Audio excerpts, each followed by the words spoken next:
Fatos da vida você estar bem preparado para uma segunda-feira faz total diferença na sua semana.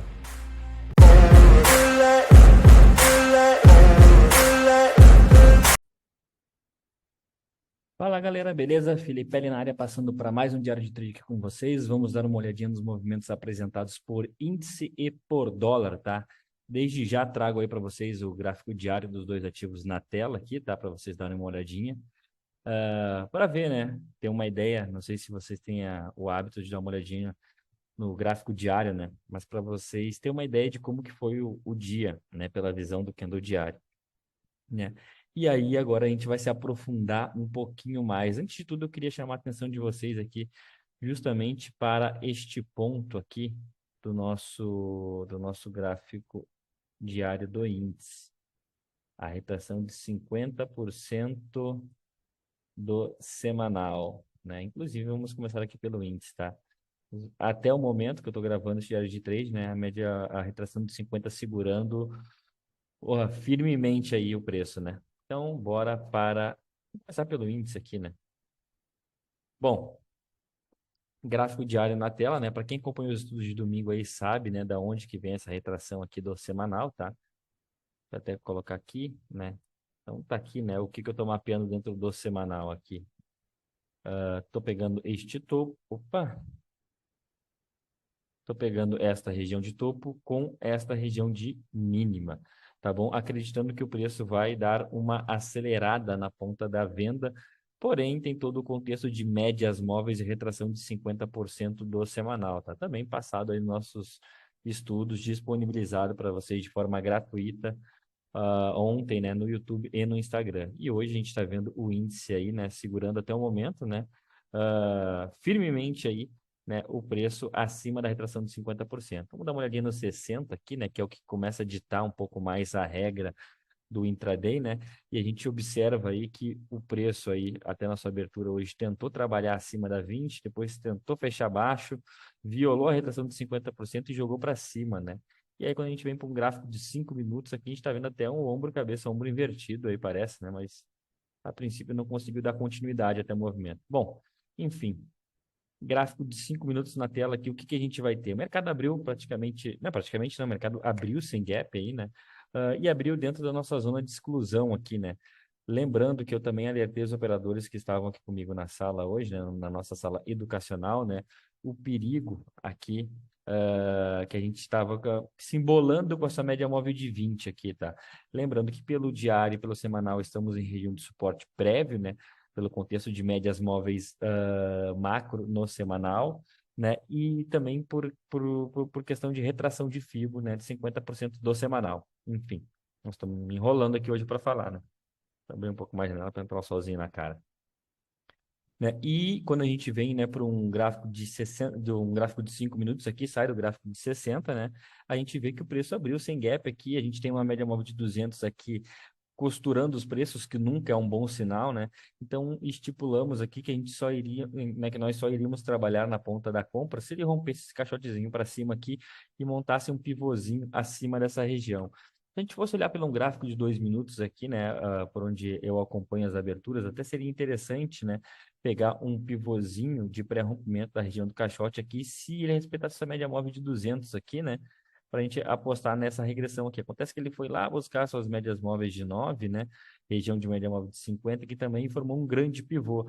Ele, pele, aqui não caberia uma entrada. Poxa, galera, um gráfico de 2 minutos ele traz muito ruído, né? Então eu prefiro não entrar nesses movimentos de barra de cor contrária ignorada no gráfico de 2 minutos. Eu exijo sempre 2 candles, né? E aí a gente tem o que aqui? A gente vai para um gráfico de 5 minutos, né? Que o gráfico de 2 minutos não está ajudando muito aqui a gente começa a observar o quê? O preço realmente rompeu e agora a gente tem que esperar o quê? O pullback. Também lembrando, né, que é totalmente válido aqui a gente colocar retrações de FIBO dentro do dia anterior, já que ele resolveu romper essa zona de consolidação aqui para cima, né? Para a gente dar uma olhada até onde esse preço pode corrigir aí realmente, né? Para a gente poder estar atuando na ponta da compra. E a gente observa aqui que quando o preço ele vem e ele rompe, né, o seu caixote, ele faz uma regressão com reversão na sua média móvel de 9, né, no candle número 10 aí, onde eu alertei os operadores que, né, poxa, regressão pelo toque funciona? Funciona bem. Mas ela funciona muito bem na primeira meia hora de mercado, né? Onde a gente vai estar vendo o mercado mais rápido, o mercado ainda na euforia da abertura, né? Ou em dias de super trend, onde a gente vê realmente o gráfico explodindo num movimento de alta, de baixa e corrigindo somente na 9. Mas toda a vida, né, que alguém vai operar comigo aqui, né? Bom, né, o prato da casa, digamos assim, ele é a regressão à média aqui, né? Porque a gente executa muito bem esse operacional aqui, mas eu sempre explico para a galera, você vai ter a regressão pelo toque e você vai ter a regressão por violação. O que eu nunca vi ninguém comentar, né, desses dois tipos de regressão aí. O que eu vejo o pessoal comentando é 9.1, 9.2, enfim, ou senão fazendo regressão à média muito mal feita, né? Não é toda regressão que você tem que entrar, tá começando por aí, e tem que saber diferenciar regressão pelo toque e regressão por violação e saber qual momento que você tem que aplicar cada uma, né? Aqui, justamente, eu alertei para a galera da sala não entrar nessa regressão aqui, eu também não iria entrar, porque a gente estava bem próximo aqui da abertura do mercado à vista, uma regressão pelo toque, e eu ainda falei para a galera, poxa, a gente tem que focar realmente em pegar excelentes movimentos e melhorar a taxa de acerto. Taxa de acerto não adianta, você tem que ter um operacional que a taxa de acerto jogue lá em cima. Senão você vai viver nesse papinho furado aí de que não precisa focar em taxa de acerto, porque você opera a tendência e você está tomando né, tomando no errando para, né, você vai lá acerta, né, acha que está acertando o mercado, aí vai lá tomando dois stops, não consegue segurar a próxima operação, enfim, é um inferno. Ou seja, você está se agarrando a uma desculpa de vendedor de curso, né, que fala que não precisa focar em taxa de acerto, porque dá trabalho, né, focar em taxa de acerto. E você está perdendo totalmente o controle do seu capital aí, se agarrando nisso. Então, opa, propagandinha aqui. Então, aqui, né, realmente eu fiz a leitura de que não valeria a pena a gente estar entrando no rompimento da máxima do candle número 10 e a gente devia esperar uma regressão por violação, tá? E aqui, né, optamos por não fazer essa entrada aqui, e o candle número 12 ele vem e ele faz essa regressão por violação, onde a gente vê realmente aqui os vendedores querendo, né, perder a sua média móvel de 9 períodos, testando a máxima do caixote aqui, né, e mesmo assim ele deixa dentro do nosso gerenciamento aqui, né, pelo menos a maioria da galera que opera comigo aqui, um stopzinho justo, né, na minha opinião, né, e espaço para a gente buscar novos alvos aí para cima. Então, no caso, projetando a mínima do 12 com a máxima do 7, que seria o movimento a ser projetado aqui, tá? Teríamos esses alvos aí. A gente chegamos bem próximos aqui de cravar esse primeiro alvo aqui, tá? Mas o ponto não é esse. Uma regressão bacana como essa daqui, né? Tem espaço para andar até o rompimento do seu pivô. O rompimento do pivô, ele é sempre um ponto de vai ou racha, né? É aquele ponto que quem está operando o pivô quer muito que aquele pivô ele exploda a favor, né? Do seu rompimento, né? Mas a gente sabe que a maioria dos rompimentos também falham, né? Então a gente vai ter pivô bom e pivô ruim, né? Tem essa diferença também. Então, para você, né, que pegou uma regressão aí no rompimento da máxima do Candle 12, né? Você tinha até a máxima do dia aí para você proteger sua operação e realizar parcial. Né, para você que trabalha com um pouco mais de contrato, eu trabalho com um pouco mais de contrato aqui, tá? Então, aqui, nesse primeiro momento, até o rompimento do seu pivô tinha 260 pontos. E o trade explodiu aí, entregando 455 pontos, né? Em 10 minutinhos de operação aí, tá? Ele veio, startou a operação, até deu um sustinho aí nos operadores, aí, mas depois, logo em seguida, explodiu na alta. E depois você defende aqui no rompimento do desse pivô aqui. Lembrando que também íamos ter a retração de 50% do dia anterior aqui, então era fundamental o fechamento e a continuidade desse movimento aqui acima do 110,885, tá? O que não foi que aconteceu. Então, primeira operação, acertamos ela, entregando aí mais de 400 pontos em 10 minutos para os nossos operadores aqui na sala. A segunda operação a gente vê o quê, né? O mercado ele vem, tenta romper a retração de 50%, não tem força e entra a defesa vendedora aqui, engolfou. Engolfou, mas segurou na sua média móvel de 9 e a gente vê a média móvel de 20 chegando para dar um suporte. Até deixa eu dar uma ajustada aqui nessa região de caixote na última hora do dia anterior aqui. E a gente vai ver o quê? Tínhamos a nossa zona de exclusão aqui, né? O nosso caixote, onde a gente realmente não queria estar operando aqui essa caixote amarelo. O preço, ele vem, né? Depois de a gente ver o engolfo, como a gente viu aqui, o que a gente espera, né? a gente espera, né? Então, uma barra de ignição, a gente espera a barra de continuidade, né? E o preço, né, atuando na ponta da venda. Só que quem vendeu essa mínima aqui, né, do Candle 15, do Candle 15, na minha opinião, trabalhou de forma porca, né? Porque não está olhando as médias móveis, né? A gente tem um mercado que ele abriu sem gap, então o cálculo matemático das médias faz total sentido já desde o seu primeiro candle, tá? E quem vendeu a mínima do 15 vendeu, acredito que está vendendo o padrão de candle fora de zona de contexto, tá? Porque né, na minha humilde opinião, o padrão de candle funciona, mas ele tem que ser em zona de contexto. E aqui o cara que estopou, infelizmente. Não, e na minha opinião, o cara que estopou, ele casou com uma operação que ele viu que deu errado, né? Então aí demorou para estopar, né? Então aí tem que estopar mesmo, tem que tomar um stop aí, mas demorou 40 minutos para estopar. Poxa, 40 minutos para tu estopar 500 pontos, assim, cara, tu tem que se agarrar muito a uma operação, tu tem que estar muito enviesado, né? Acreditando que vai dar certo, porque aqui, afinal de contas, tu já viu, né, que essa operação segurou na sua média móvel de 20. A partir do momento que ela bateu na média móvel de 20, não conseguiu dar continuidade, joga para 0 a 0 a operação, entendeu? Mas é aquele negócio, você vai lutar contra as médias, beleza, estopou. Estopou caro, 500 pontos, tá? E aqui, né, para aqui a gente que segue a tendência e respeita as médias móveis, né, o que que a gente estava, o que que a gente estava observando aqui, estávamos atentos? Barra de ignição, não houve uma barra de continuidade, o preço veio testar a região do seu caixote, né? Testou sua média móvel de 20, média móvel de 9, tem start e tem stop, né? Eu comprei aqui a máxima do Kindle 18 e entrou uma pressão de compra aqui muito rápida, tá? O preço andou muito rápido aqui nesse trade aqui, chegou a quase dar 400 pontos, eu consegui pegar 350 pontos aqui nessa operação, tá? Aqui, porque ele jogou minha entradinha um pouquinho mais para baixo aqui, tá? Executou um pouco antes, né? E deu aí seus 360 pontos, mas chegou próximo à região de topo. O que eu tenho que fazer? Proteger minha operação. Então, duas parciais, 300, 350 aqui. Tá bom, galera? E após isso, o preço voltou, me tirou na região de break-even e aí sim, né, entregou praticamente o primeiro alvo aí, quase 600 pontos aqui nessa operação, né, com o seu alvo sendo cumprido lá no 111, 117 dessa primeira operação aqui. E após isso a gente vê, né, que o preço ele chegou até o seu primeiro alvo aqui, realmente brigado, tá? Então, a gente viu aquela explosão inicial, mas da mesma forma que não houve uma continuidade aqui nessa barra de ignição, a gente não viu uma continuidade aqui também, tá? Caberia uma entrada também aqui, né?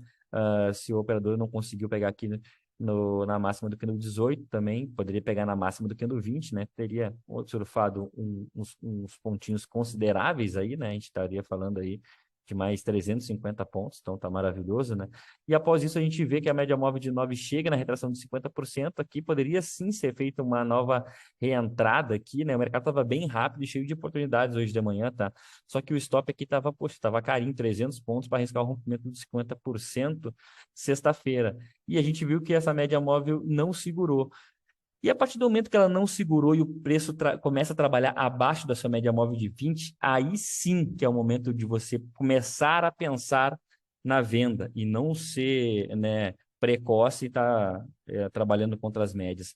A gente vira para um gráfico de 2 minutos aqui, a gente consegue observar rápido. Então já não preciso mais desses alvos aqui, né? E a gente consegue observar rapidamente aqui o preço trabalhando abaixo da sua média móvel de 20, aqui representada pela média móvel de 50, essa cinza empontilhada aqui, né, que é aproximadamente a média móvel de 20 no gráfico de 5 minutos, tá? Então a gente vê que o preço não consegue dar uma continuidade, né, na ponta compradora, passa para baixo de todas as suas médias, vai fazer um reteste na sua média móvel de 9 e sim ativa um pivô de baixa. Acontece que esse pivô de baixa, ele foi meio sacana.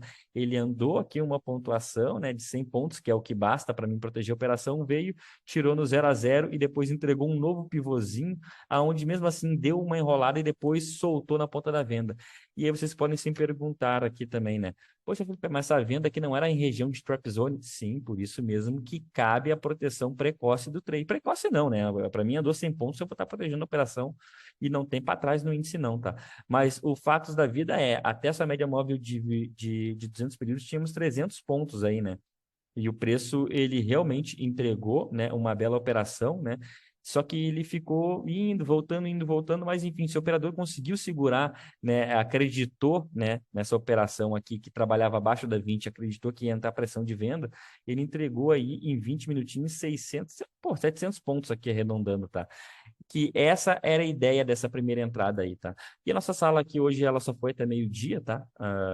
E na parte da tarde eu não estava atuando, mas a galera simplesmente deu um show, mais um show de operações aqui, tá? Essas 3 operações foi a que eu consegui plotar, né? Antes de finalizar a sala meio-dia, ainda falei, poxa, galera, que não pegou essa venda aí agora, tem que esperar agora a média móvel de 9 chegar abaixo da média móvel de 200. E depois eu estava lá curtindo o aniversário do meu filho e simplesmente começou a chegar os prints, né? Teve gente que vendeu aqui nessa região e simplesmente o preço descacetou. Tínhamos a retração de 50% do semanal, então caberia sim uma proteção, mas como rompeu com força aqui, mesmo se você fosse no barra-barra, aqui pelo gráfico de 5 minutos aqui mesmo, tá? A gente está falando de um trade que entregou limpo para você aí, poxa, mais de 600 pontos, né? Se você vem no barra-barra. Em linha reta, ele veio e entregou aí 800 pontos, tá bom? Então, excelente operações, parabéns demais. Acho que o João pegou essa operação aqui lá na sala, tá? Então, parabéns demais aí, uma operação maravilhosa. E após isso, né, o preço não conseguiu dar continuidade, né, no seu movimento de baixa, até montou um pivôzinho. Aqui a gente podia até caracterizar aqui uma falha de fundo desse pivô aqui, né? Onde a gente não viu a continuidade do preço, ele passou para cima dessa média móvel de 20, né? E aí, dependendo do grau de agressividade do operador, ele até poderia pensar numa comprinha aí nessa região, tá bom? Enfim, este foi o índice na parte da manhã. Eu peguei essa operação, 350 pontos aqui no rompimento do candle 18, tá? Linda operação, rápido, né? Que é o que a gente procura aqui. Então, índice entregue, bora para o dolinha. Para quem estava me acompanhando, né? Quem vem acompanhando os estudos diários aí, eu até comentei, né? A gente tem que ter atenção com o dólar, que ele está num processo de lateralidade, né? Se a gente for olhar aqui pelo diário, já está óbvio aqui um processo de lateralidade. Eu até achei que esse preço aqui ele estava em região de suporte prévio, vindo testar aqui a máxima do caixote, a média móvel de 9 pelo toque, agora está fazendo uma regressão por violação, nossa média móvel de 9 e testando a máxima do caixote. Vamos ver como é que vai ser amanhã aí, tá bom? E aqui nos 60 minutos eu ainda falei para a galera, cara, pelos 60 minutos estamos trabalhando abaixo da média móvel de 20. Então, ou seja, a gente vai ter 2 gráficos muito importantes, que são os gráficos macros, que vai ter a média móvel de 20 e a média móvel de 9, e estamos em região de suporte pelo semanal e pelo diário. Mas no 60, que é o que dita a cadência do intraday aqui, poxa, a ponta é vendedora, né? E tá claro que a ponta é vendedora aqui. Então, eu ainda falei para a galera, a gente não pode querer casar com nenhum tempo gráfico, nem com macro, nem com intraday. A gente tem que seguir realmente, né, o preço, a gente tem que seguir a tendência. E para mim é claro, tá? No intraday aqui, se está acima da 20, eu vou procurar por compra, se está abaixo, eu vou procurar por venda. Tá bom? E aqui pelo intraday, aqui no 60, a gente pode até pegar a própria sexta-feira aí, né? O dia anterior, sexta-feira, e ele foi um dia de caixote, de lateralidade, rompeu a sua média móvel de 20, né? E não conseguiu trabalhar acima dela, também não conseguiu dar continuidade. Então é como se o preço estivesse descansando para hoje, né? E quando a gente vem aqui para o nosso gráfico de 5 minutos, o que que a gente observa aqui, né? Tínhamos a região. Opa, tínhamos a região de caixote. Opa, já estava me passando aqui já, pô. Tô ficando maluco. Tínhamos a região de caixote aqui, tá bom? De sexta-feira. Vou colocar aqui para vocês. Então, isso aqui tudo foi um caixote. Afinal, e detalhe, né? Um caixote de 60 pontos. Que desses 60 pontos, aqui na sala, na sexta-feira, a gente conseguiu captar 40 pontos. Então, ou seja, não estávamos para brincadeira, nenhum dia estamos para brincadeira, né? O mercado abriu dentro dessa região de caixote, né? E se a gente for olhar né, falando sobre médias móveis, a saída de menor resistência na ponta da venda, né? E para quem sabe o que está procurando, cara, meio tique fala muito, muito, muito. E foi isso exatamente o que aconteceu hoje aqui na sala, tá? Então o preço ele abriu, perdeu o ajuste, perdeu as médias móveis no gráfico de 2 minutos e veio e montou um primeiro movimento clássico aqui, tá? Mas clássico mesmo. Isso. Opa, aqui. Expansão. Caceta. Expansão, correção, expansão, né? Entregou a mínima do dia aí, sem muito sofrimento, né? Os alvos para esse movimento aqui, primeiramente seriam esses, tá? Onde entregou o terceiro alvo limpo. Então, o operador, você veio no barra-barra aqui, é que nem eu falo, um tipo de condição muito boa no gráfico de 2 minutos é o barra-barra, tá? Então, se veio no barra-barra, ele conseguiu captar aí 26 pontos. Por que que eu não entrei nessa operação aqui? Porque está fora do meu gerenciamento, tá, galera? Para quem não acompanha, né? Eu sei que a audiência aqui ela é rotativa. O meu stop máximo que eu aceito no dólar é de 10 pontos e o máximo que eu aceito no índice é de 300 pontos. Por quê? Porque dentro da minha estatística, dentro do meu operacional, eu consigo pegar excelentes operações com essa quantidade de pontos aí, tá? Então, após atingir o terceiro alvo aqui, o correto a se fazer é projetar o movimento de pivô. Vou até pegar esse paviozinho aqui de sexta-feira, tá? Para a gente ver aí que o preço ele ficou ali quase entregando um terceiro alvo para a gente, mas tinha o primeiro alvo também de 60 que ele ficou devendo, né? Mas enfim, entregou um excelente movimento aí às 9h15 da manhã. E detalhe, ele entregou esse movimento aí, ele entregou esse movimento em 16 minutos, 18 minutos aí. A gente está falando aí de mais de 40 pontos aí. Tá bom? E após isso, o que que a gente vai ver? A gente vai ver o preço, né, dando continuidade, né, no seu movimento. Então, ele ainda tínhamos um terceiro alvo aqui nessa região, né, no 5302, onde era o primeiro alvo de 60, só que ele não conseguiu ter força para ir em linha reta. Então, ele vem testar a região de mínima de sexta-feira. E aqui essa região de mínima, ela é uma região de troca. Opa! Ela é uma região de troca de polaridade. Porém, a gente não conseguiu encaixar aqui nenhuma operação de troca de polaridade, porque a gente não viu um gatilho realmente de entrada claro aqui para a gente, tá? O que seria aqui um gatilho de entrada? Uma regressão na 9, né, por violação, assim como no índice, uma regressão à sua média móvel de 20, né? Nenhum deles teve o toque aqui nessa região. Então, tudo que eu fosse fazer aqui, eu poderia estar forçando uma venda. Cheguei a pregoar a venda aqui na mínima do candle 20, né? Não foi acionado. Depois disso, falei, galera, não vou mais estar forçando nada aqui. E o preço, ele arma, né, realmente esse movimento de pivôzão aqui. E eu falei para a galera, a gente tem que esperar agora aqui um pivô dentro do pivô. Onde a gente vê um movimento de expansão, correção, se viesse para perder mínima, aqui é um pivô, né? Que já está claramente, qualquer um que está iniciando na análise técnica consegue visualizar que isso aqui, se rompido aqui em linha reta, é um pivô. Só que ele entrega um pivô dentro do pivô e uma regressão. A gente tivemos operadores aqui também que venderam aqui a mínima do candle 29, com stopzinho extremamente justo, e trabalharam esse rompimento aqui de forma muito tranquila, entregando aí mais de 15 pontos aí tranquilamente para os nossos operadores, tá? E após isso, a gente vê que o preço não consegue dar uma continuidade após perder essa região de fundo, né? E, poxa, afinal de contas, o preço ele já deu uma boa acelerada também, né? Afinal de contas, desde a abertura aí entregou uma excelente pontuação, né? Na ponta da venda aí, para quem conseguiu se atentar aí aos detalhes, né? Entregou excelentes operações. Só que a gente não viu uma continuidade, ficou devendo aí esse alvo do 5302. A gente começa a observar um gráfico de 5 minutos aqui, a gente começa a observar o quê, galera? Poxa, a gente pode interpretar esse movimento como falha de fundo.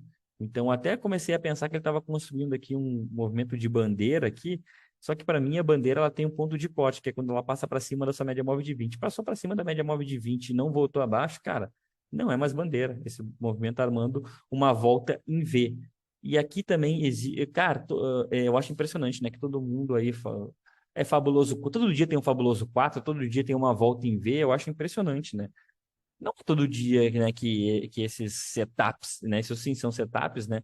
Que eles funcionam assim de maneira segura, né? Uma coisa é a gente visualizar todo dia uma volta em V e todo dia um fabuloso isso, um fabuloso aquilo, mas quantas vezes isso dão certo? Quantas vezes os padrões que você tem dos indicadores que você usa no gráfico estavam alinhados para esse movimento? Aqui, para mim, é o seguinte: a volta em V trabalhada de forma segura é justamente da forma como ela foi acionada aqui. A gente vai. Já não vou tirar aqui esses alvos aqui que não precisa mais, tá? Quando eu tenho a média móvel de 20 dando suporte para os preços, a média móvel de 9, e a gente vê que esse movimento de bandeira começa a ser desconfigurado, para mim sim, aí cabe, né, uma volta em V. Quando a gente vê o preço construindo um fundo mais alto, né, e montando este padrão aqui. Poxa, isso daqui sim é uma volta em V de forma segura para se trabalhar. Só que não é todo dia que você vai ver isso daqui, né? Então, se você é um operador profissional, você vai ter que ter disciplina para esperar as condições perfeitas, né? Para esse tipo de operação. Tá atento aos detalhes também aqui, o ponto de realização aqui na mínima do dia anterior, porque eu não sei se ele vai passar direto ou não, tá? O preço ali, ele foi lá, entregou rapidamente aqui uma pontuação bem significativa, depois voltou para a região de 0 a 0, e aí ficou brigando aqui nessa região de mínima até que entregou sim um excelente movimento de alta. até que se a gente formos colocar aqui retração do dia aqui, né? Até vou pegar esse topinho anterior aqui, conseguiu romper, né, a sua região de 61,8, foi lá testar sua média móvel de 200 praticamente, depois passou para baixo da média, né? E aqui foi a minha manhã também, né? Então, três excelentes operações, três excelentes oportunidades aqui, onde nossos operadores estavam atentos e conseguiram surfar essas oportunidades aqui. E depois também estava na parte da tarde aí, né, curtindo o aniversário do filhão. E aí começou a chegar novamente os prints da galera, né? Eu acho que foram muito sábios em escolher pontos de venda aí abaixo da mínima do dia anterior, porque a gente não sabia se o preço ia passar direto aqui ou não. E acho que até a Alexandra pegou uma venda aqui, montou um blend de candles no gráfico de 5 minutos e vendeu a mínima de 70, surfando uma excelente tendência, né? Então, ou seja, cara, é aquele negócio. Quando a gente tem um operacional fácil, objetivo e bem definido, é isso que acontece. Mesmo, né, em um dia que eu me dei uma folga aí, né, por ser aniversário do meu filho na parte da tarde, a gente tem os operadores extremamente profissionais esperando o momento perfeito para alinhar, né, as suas operações. E aí a gente vê que ninguém é dependente de ninguém. Aqui realmente está formando operadores de mercado, operadores profissionais, né? E parabéns demais para vocês que operaram sozinho hoje aí e conseguiram pegar excelentes operações. Beleza, galera? Então, esse foi o nosso dia aqui na nossa sala educacional, né? Sextamos, né, na segunda-feira e eu espero que a segunda-feira de vocês tenha sido tão boa quanto a nossa, tá bom? Lembrando que amanhã aí temos lives, né, transmitida ao vivo, tanto no Instagram quanto no YouTube, tá? Simultaneamente. Mas se você quiser acompanhar minha tela, é somente pelo YouTube, tá bom? Desde já, dê seu like, compartilha aí, né? Deixe nos comentários aí o que você achou aí do nosso dia aí. E se você tem alguma dúvida, alguma curiosidade, pode fazer ela nos comentários, que com certeza eu vou estar respondendo a todos aí. Beleza, galera? Um forte abraço a todos e até amanhã. Valeu!